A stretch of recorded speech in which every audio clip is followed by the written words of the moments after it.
Welcome to Surface Sessions number 4. Today we're getting down and dirty with Cubase.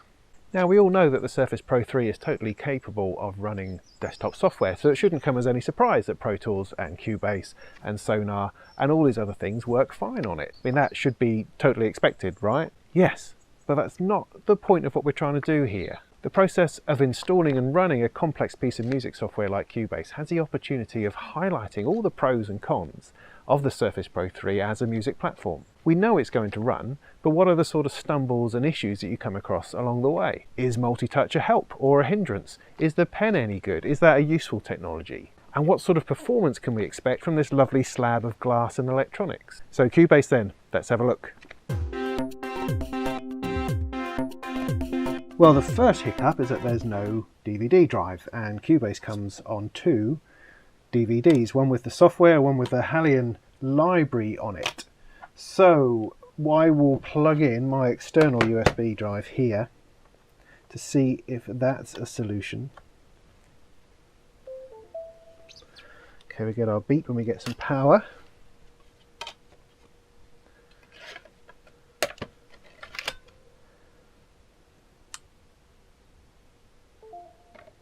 No, see, those beeps indicate that it's now dropped this, so it no longer is going to appear.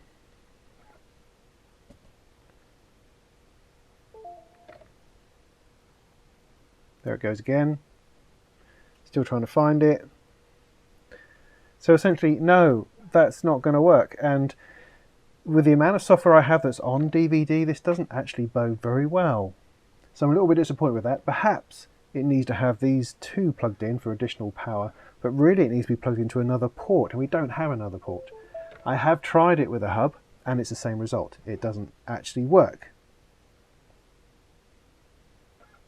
No, it almost did, but yeah, it's just not reliable. And if you're going to install something from a DVD, a dual layer DVD, like 9 gigs worth of stuff, there's no way you can rely on that connection. Perhaps a more up-to-date and groovier USB drive might do it. I don't know. But on this one, no, that ain't going to work. So let's bring in the dock.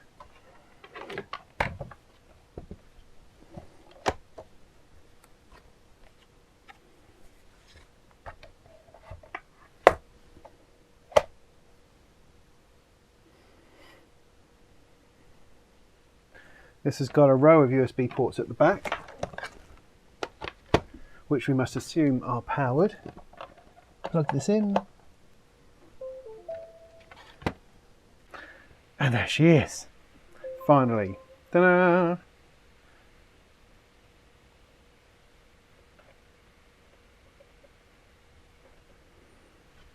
So that's great. With the Surface Pro dock, it's absolutely no problem at all, exactly as it should be. However, this is not a cheap peripheral. It's not a casual purchase. So although I think over time I'll probably demonstrate that this is a vital kit, it's not necessarily going to be something you're going to pick up straight away. But if you're going to install a lot of stuff off DVD or CD, then it's kind of going to be one of those things you're going to need. Perhaps a powered hub would do it. Maybe. I don't know. But anyway, so that's how you install your software. Although, thankfully, there is another way.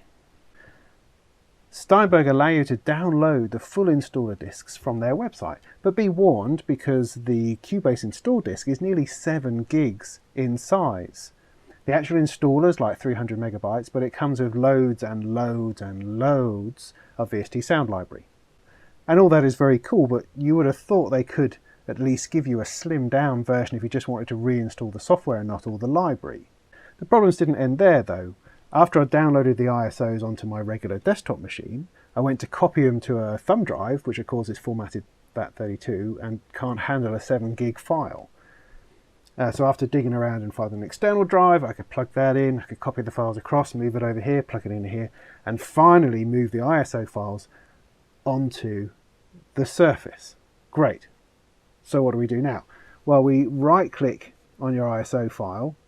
So here it is here. No, that's the Hallian one. Here it is here. Really usefully named something like 54199.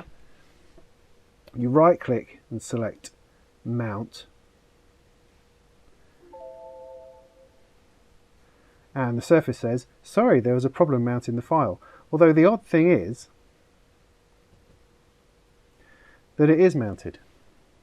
So I'm not sure what that error message is about. I think we should probably just ignore it and put it down to general weirdness.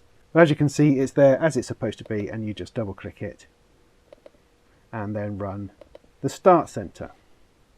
If you also mount the Hallion DVD at the same time, then this installs like lightning, really very quick without you having to intervene at all, which is great. So, well, you know, that's a bit of a faff. It's wasted a load of my time. It's wasted minutes of this video in just getting the blooming software installed.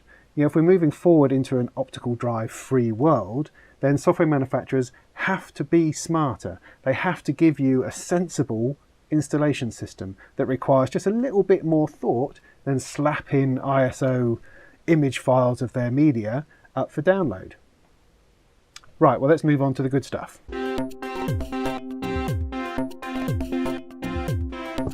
So like Pro Tools, Cubase requires a dongle to be plugged into the USB port in order to run. Copy protection of any kind is kind of a pain in the arse, but I guess it's necessary for makers in order to protect their software in some way. I generally like dongles because it enables me to move my software to any machine. I can just install it on another machine, plug in a dongle, and off I go, which makes it really very easy to move around.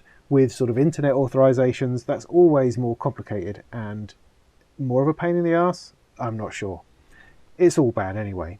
The downside with the dongle is that, well, it takes up our USB port. It's also pretty exposed and fragile. As you can see, my very special red dongle is taped up because it's already been knocked or kicked or something. And on the Surface, it's particularly exposed. And if you're going to play with it on your lap with a pen, it's going to be very easy to knock that, snap that, and then your software is screwed until you buy another one. So how well does the onboard audio work? Let's have a look. Cubase has much less of a problem dealing with the onboard sound as, say, Pro Tools did, because Cubase has its own sort of wrapper, its own ability to run with regular Windows drivers, which is great. But we do run into the same problem as we did in Pro Tools, which is this. When you plug in the headphones, nothing actually changes. The thing is that the Surface sees its audio drivers as completely independent. So the speakers are independent from the headphones, which in normal Windows applications is not a big deal because it's able to intelligently swap, but in Cubase it has no idea of such things and so sees them as two separate things. So in order to use the headphones, we have to go into Devices, Device Setup, into the ASIO driver, select Headphone, click OK. Now nothing will happen because Cubase, the project now needs to be directed to this new output. So we go to Devices, VST Connections, and have to put in the headphones.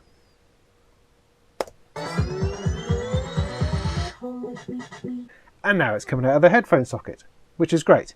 The ASIO for All driver, which is an excellent sort of third-party wrapper that wraps up Windows drivers into a format that Cubase and Pro Tools and other bits of software can understand, is probably a better bet because it allows you to access both of those outputs at the same time. So you can choose them rather than having to change them within the driver. You can just choose it within Cubase. So perhaps that's a more elegant solution and will probably give you better performance when using Cubase without an external audio interface.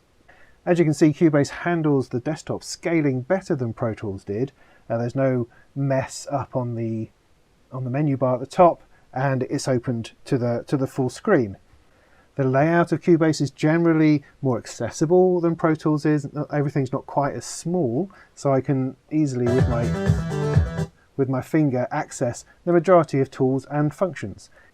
If we go into the desktop scaling settings, make things smaller all the way down to the bottom and apply that.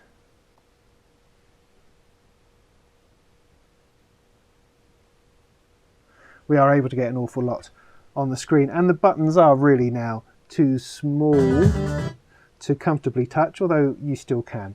And obviously you can zoom in So you can certainly blow it up to the size that you need in order to work on it, so that's not a problem. But it's probably back at the recommended settings that is most comfortable to use, at least that I'm finding it most comfortable to use, that the buttons are the right sort of size and I can see everything, and I've still got an awful lot of stuff on the screen at one time.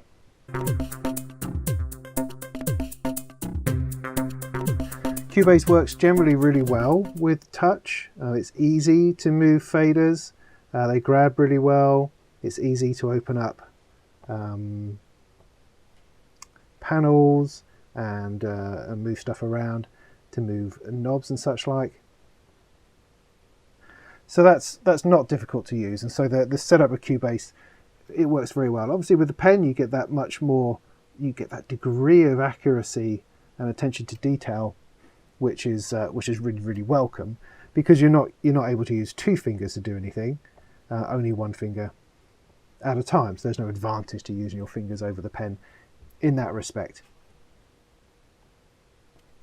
Gesture-wise, you can make the pinch zoom work within a project, purely going in the timeline horizontally. There's no sort of up and down pinching. It's purely you can make things bigger and smaller along the timeline. But that's quite cool.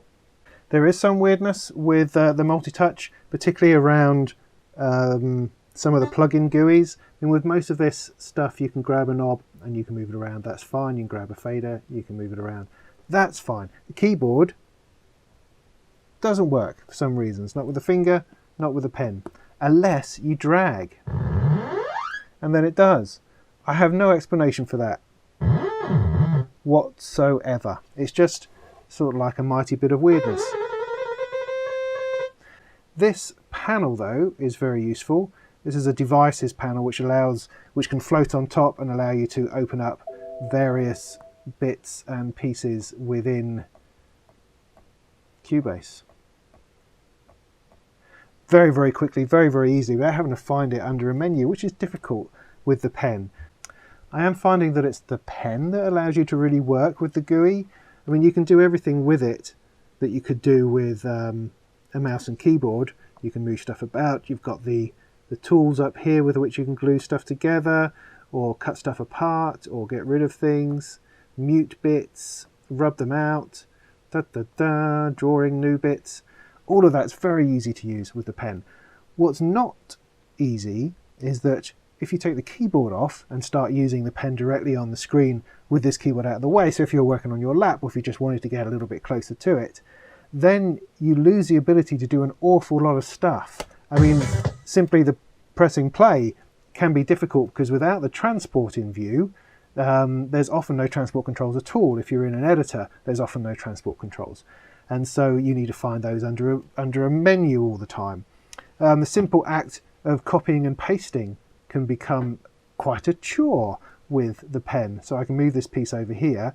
In order to copy it, I have to go to Edit, Copy, then place the timeline, Edit, Paste. Ta-da! Obviously with the keyboard I just go Control V and it's done, or I would hold a button and move something and it's copied.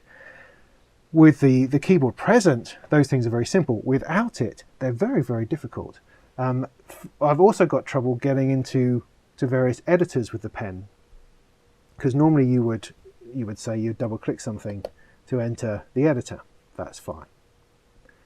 With the pen, the double click, the double stab, whatever you want to call it, doesn't seem to work quite so well, and you have to sort of really give it a good go before it comes up. I'm not sure where the problem with that lies. It might be in my ability to stab twice very quickly. I'm not sure. But it just lends itself to the kind of the awkwardness and the clumsiness of what's going on with the pen sometimes. So what this means, and I mentioned it in the last video, is that you need to have a selection of keyboard shortcuts, if you like, available down the side of the screen. So if I get rid of the keyboard so that we're not confusing ourselves, and put this down a bit flatter, as you perhaps would when using a pen on something like this way, how am I going to access all of these different functions. I mean, to bring up the mixer, for instance, at the moment, I have to go to Devices and Mix Console. Okay, there we go. La-di-da, la-di-da, la-di-da. That's all very good. But I have to do that every time in order to find it. Whereas if I could have a row of buttons which are down the side that I could access very quickly and easily, it would make this far more efficient, make the workflow far better.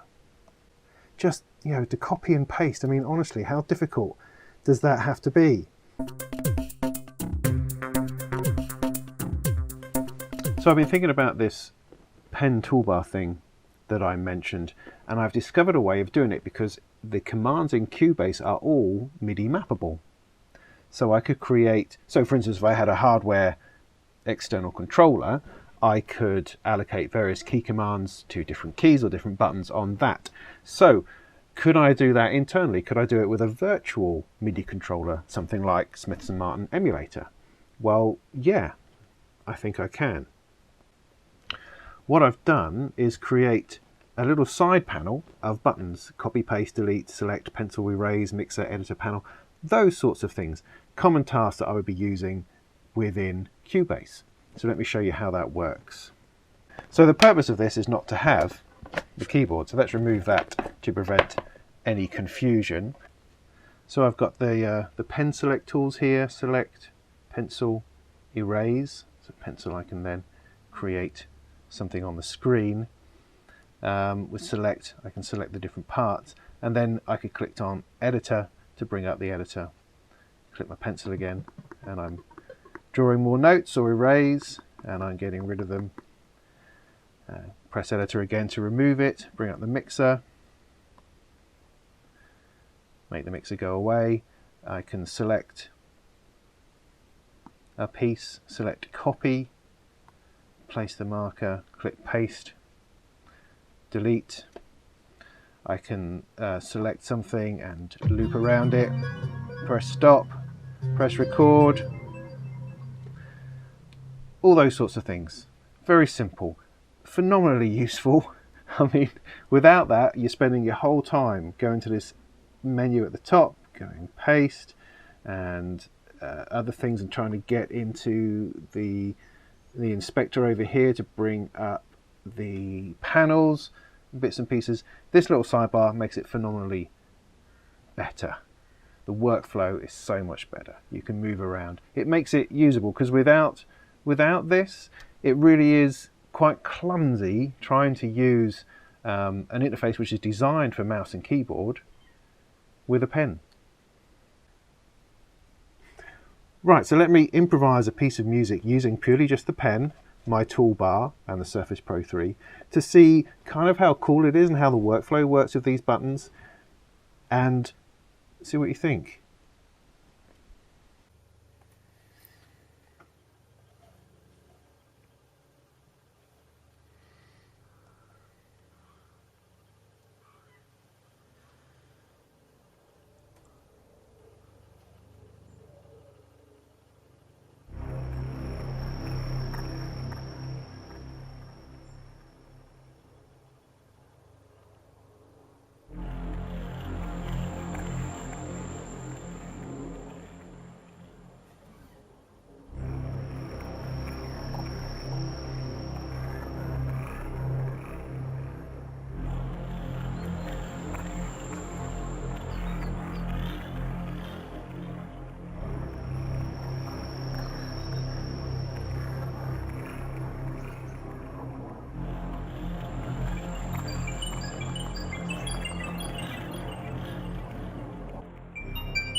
Sorry about that, that was truly terrible, but hopefully you've got the idea. So does it have to be done via MIDI? I mean, this is done as a generic remote where everything is mapped to different commands down here. And it's sort of a bit of a faff setting all that up, and you are using virtual MIDI drivers to go from emulator to Cubase. I'm also using up emulator that I might want to use for a lot of hands-on control. So maybe MIDI control is not the best idea. And also I don't know that other bits of DAW software respond in the same way and have commands like that. It would be far better if this was actually part of the Windows keyboard functionality. So it was actually keyboard shortcuts. So it was a virtual toolbar or virtual function bar that's an extension of the virtual keyboard. I mean, that would make a lot more sense. I mean, it could work with anything in any situation. It wouldn't be reliant on MIDI control or all that sort of faffing around. I'm going to do a much more detailed video on the toolbar, just as a, as an individual smaller chunk of sort of proof of concept, because this I think is something which is vital for making the Surface Pro 3 into a really usable device for desktop music creation software. Does that make sense? Am I making any sense of this? Can you see how this greatly improves the use of this?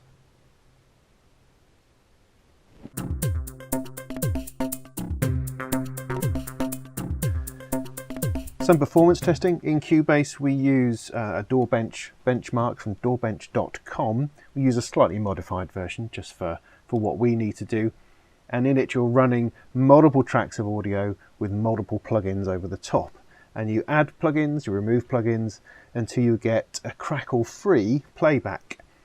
So there we go, running these plugins here along the top. All these tracks are playing, and this here is showing us the VST performance at the top, as well as I've got the Intel Extreme tuning utility playing as well, so we can see what sort of processor frequencies are being used, how much the CPU is being utilized, all that kind of thing. So what we do is we simply add instances of the plugin until the thing cracks up.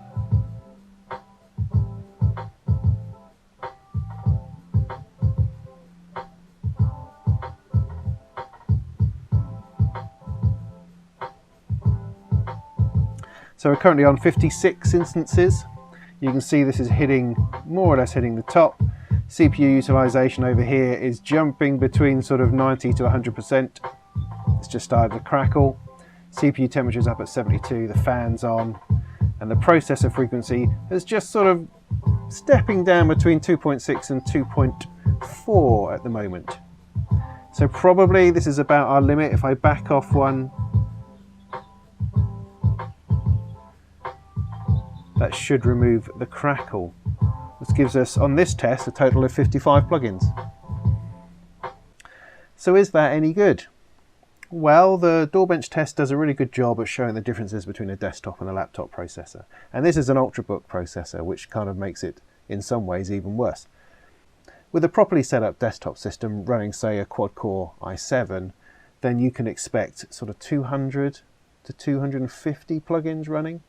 This is running 50 to 60. So there is a large gap between desktop performance and what the Surface Pro 3 can do. However, this system is not tweaked. I haven't done anything to it at all. This is running straight out of the box. So I will be doing another video investigating the performance to a much greater degree.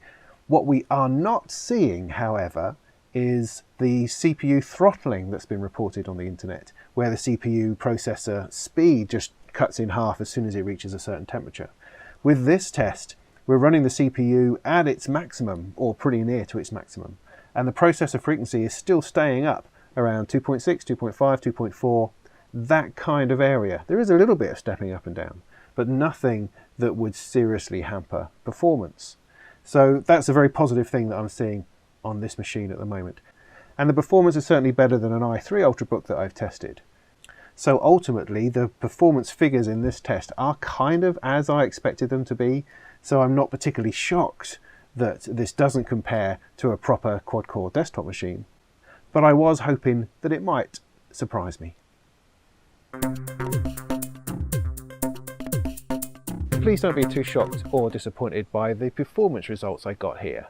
I'll be doing a much deeper investigation into the performance at another time in another video, where we'll get right down to exactly how much this computer can handle when it's properly tweaked and properly tuned and running with its hair on fire. Comparisons to a desktop machine are not always helpful. What we actually need to know is, will it run what you want to do? Thanks for watching. We've got a lot more videos to come, including a lot more detail on that Pen Toolbar thingy that I just invented. And we'll be having a look at Reason 8, as I just happen to be downloading it as we speak. So please subscribe, tell your friends, get involved, come and have a chat. And we'll see you next time.